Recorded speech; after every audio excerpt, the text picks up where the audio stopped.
नमस्कार, खबरों की खबर में आपका स्वागत है। मैं हूं तृप्ति। मोदी सरकार के मंत्रिमंडल ने नई शिक्षा नीति 2020 को मंजूरी क्या दी, वामपंथियों के दिमाग ही हिल गए हैं।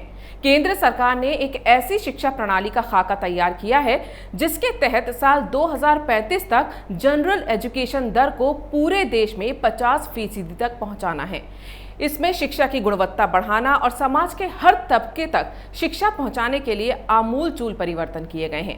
देश के भविष्य को ध्यान में रखकर मोदी सरकार ने जो नई शिक्षा नीति तैयार की है, उसे देखकर एजुकेशन सिस्टम को लेकर हर भारतीय की उम्मीदें बढ़ गई हैं।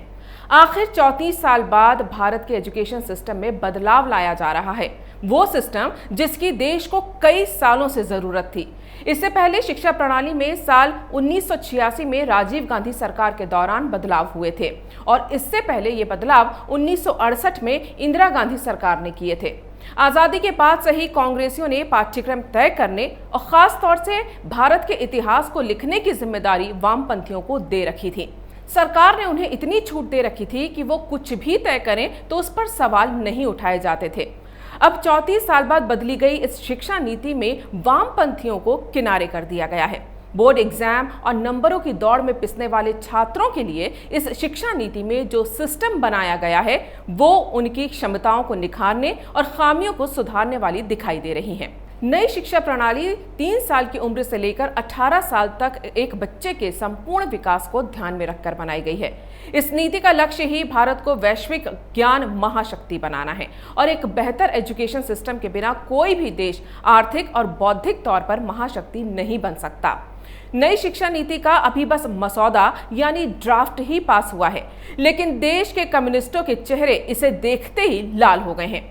ये शिक्षा नीति अभी लागू हुई भी नहीं है कि उन्होंने इसका विरोध करना शुरू कर दिया है। इस नई नीति में ऐसे बदलाव किए गए हैं जो आधुनिक भारत को आर्थिक शक्ति बनाने के लिए भारतीय नागरिकों को उनकी प्रतिभा के अनुसार तैयार करती है। वामपंथियों को झटका क्यों लगा, वो जानने से पहले इस शिक्षा प्रणाली में स्कूली शिक्षा से लेकर उच्च शिक्षा तक किए गए अहम बदलावों पर एक नजर डालना जरूरी है। देश की जीडीपी का 6% शिक्षा के लिए अब दिया जाएगा। अब तक जीडीपी का करीब 3% हिस्सा ही शिक्षा के लिए खर्च किया जाता था। बच्चों की स्कूली शिक्षा को 4 वर्गों में बांट दिया गया है। पहली है फाउंडेशन स्टेज। इसमें 3 से 8 साल तक की उम्र के बच्चे आएंगे। पहले 3 साल बच्चे आंगनबाड़ी में प्री स्कूलिंग शिक्षा लेंगे, फिर अगले 2 साल कक्षा 1 और 2 में बच्चे स्कूल में पढ़ेंगे। इन 5 सालों की पढ़ाई के लिए एक नया पाठ्यक्रम तैयार होगा।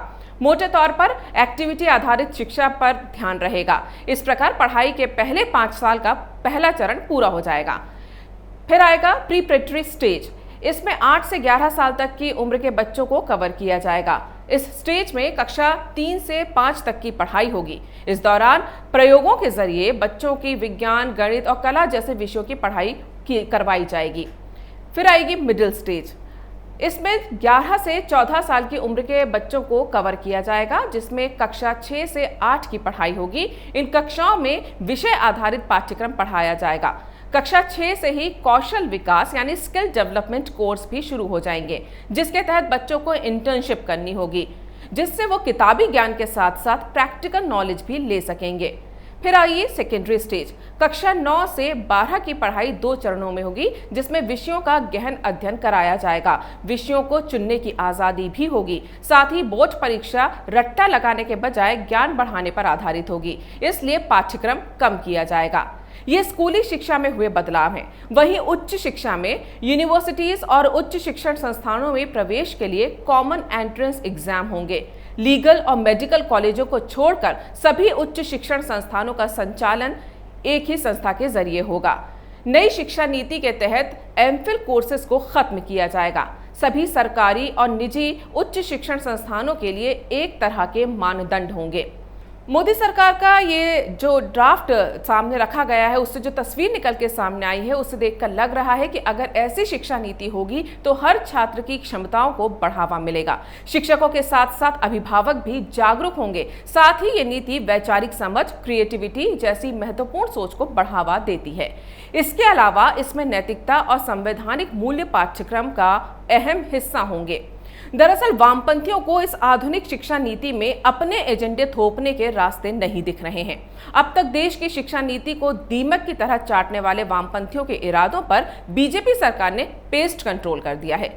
इससे उनकी जहरीली विचारधारा इसमें मरने लगी है। इतिहास जैसे विषय में अपनी विचारधारा घोलकर पाठ्यक्रम में शामिल करवाने के उनके मंसूबे अब पूरे नहीं हो रहे हैं। ऊपर से इस शिक्षा नीति में उन्हें खामियां ढूंढे नहीं मिल रही हैं, लेकिन विरोध तो करना है। तो अब जरा इनके विरोध के मुद्दे देखिए। कम्युनिस्ट पार्टी सीपीआई-एम ने अपने ऑफिशियल ट्विटर पर लिखा है, राष्ट्रीय शिक्षा आयोग के गठन का मतलब है शिक्षा का केंद्रीकरण। इसमें शिक्षाविदों की संख्या नाम मात्र है। कुल मिलाकर राजनेता और नौकरशाह कॉरपोरेट घरानों के साथ मिलकर शिक्षा की दिशा तय करेंगे, शिक्षाविद नहीं। अब यहां इनके शिक्षाविदों से क्या मतलब है? क्या ये उन वामपंथी शिक्षाविदों की बात कर रहे हैं जो सालों से भारतीय शिक्षा पाठ्यक्रम में लाल सलाम घुसाने की कोशिश करते रहे हैं? वहीं जेएनयू की वामपंथी स्टूडेंट यूनियन एसएफआई की प्रेसिडेंट आयशी घोष को कुछ नहीं मिला तो वो 6वीं क्लास में बच्चों के इंटर्नशिप करवाने वाले मुद्दे को ही पकड़ लाएं। आयशी ने ट्वीट किया, हम इंटर्नशिप के नाम पर सरकार को बाल श्रम करवाने और बच्चों का शोषण करने का फॉर्मूला नहीं लाने देंगे। सरकार का भारतीय युवाओं को सस्ता लेबर मार्केट बनाने का असली एजेंडा सामने लाओ।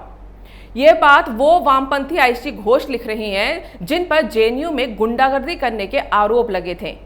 इनके कई वीडियोस भी वायरल हुए थे, जिसमें एक में वो फीस वापसी के मुद्दे पर धरने पर थी और क्लासरूम के बाहर छात्रों को पढ़ने और प्रोफेसर्स को पढ़ाने के लिए अंदर घुसने नहीं दे रही थी, जो जेएनयू में डंडे लेकर गुंडों के साथ भागती नजर आई थी।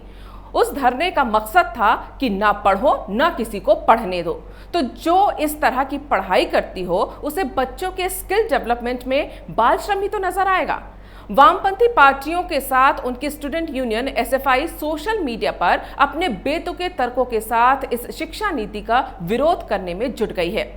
दरअसल आज़ादी के बाद से ही भारत के एजुकेशन सिस्टम को अपने फायदे के लिए तोड़ मरोड़ कर पेश करने वाले वामपंथियों को इस नई शिक्षा प्रणाली से जबरदस्त मिर्ची लग रही है।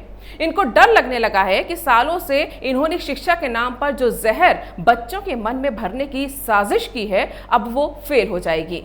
उन सभी वामपंथियों के पेट में दर्द शुरू हो गया है जिन्होंने देश के इतिहास के नाम पर झूठ का पुलिंदा पेश कर कई पीढ़ियों को गुमराह किया है।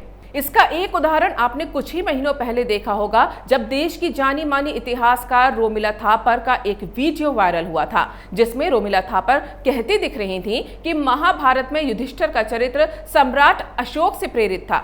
वायरल हुई इस क्लिप के बाद से लोगों ने प्रोफेसर रोमिला थापर की योग्यता पर सवाल उठाने शुरू कर दिए थे। अब सोचिए, इन्हीं रोमिला थापर के लिखे इतिहास को एनसीईआरटी की किताबों के जरिए स्कूल के बच्चों को सालों से पढ़ाया जा रहा है।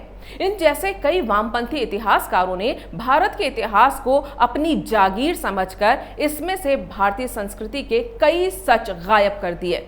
इन्होंने तो ये तक साबित करने की कोशिश की कि अयोध्या में कभी राम मंदिर था ही नहीं।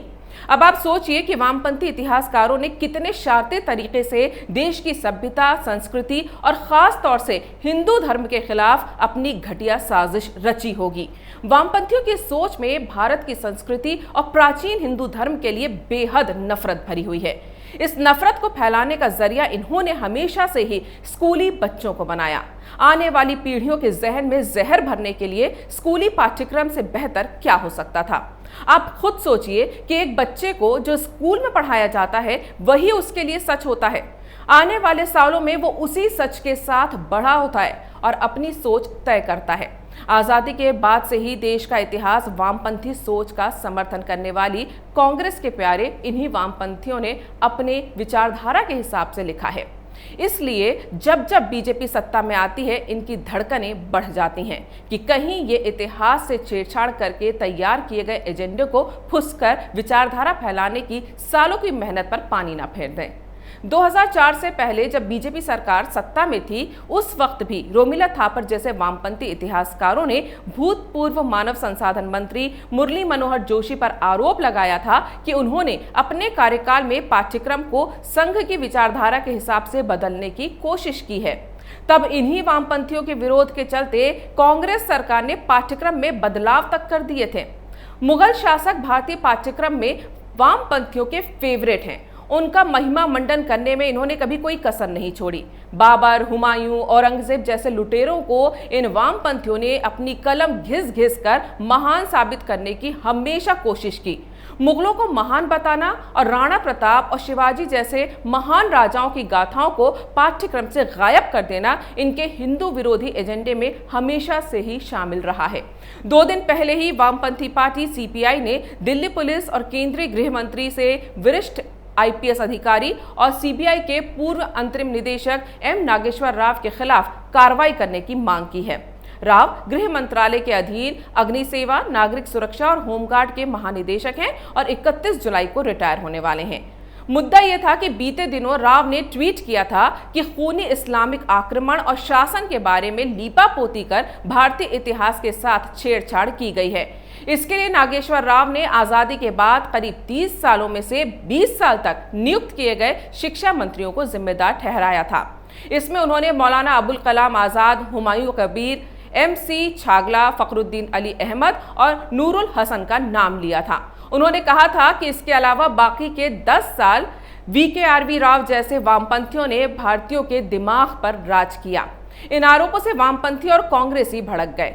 सीपीआई नेता बृंदा करात ने तो गृह मंत्री अमित शाह को चिट्ठी तक लिख दी। इसमें उन्होंने लिखा कि एम नागेश्वर पर महान स्वतंत्रता सेनानी मौलाना अबुल कलाम आजाद और मुस्लिम समुदाय के जाने माने शिक्षाविदों के खिलाफ अपमानजनक भाषा का इस्तेमाल कर उनका अनादर करने और 2 समुदाय के बीच नफरत की भावना भड़काने के उन्होंने आरोप लगाए हैं। यानी वामपंथियों पर जैसे ही इतिहास पर छेड़छाड़ का आरोप लगता है वो बुरी तरह से तिलमिला जाते हैं, लेकिन वामपंथियों की तिलमिलाहट उनकी कारगुजारियों को ढक नहीं पाती। नई शिक्षा नीति को लेकर भी वो क्यों छटपटा रहे हैं ये सबको समझ आ रहा है, क्योंकि अब एक बार फिर वामपंथियों को डर सताने लगा है कि कहीं मोदी सरकार शिक्षा नीति के बहाने पाठ्यक्रम से उनके झूठे इतिहास को बाहर ना कर दे।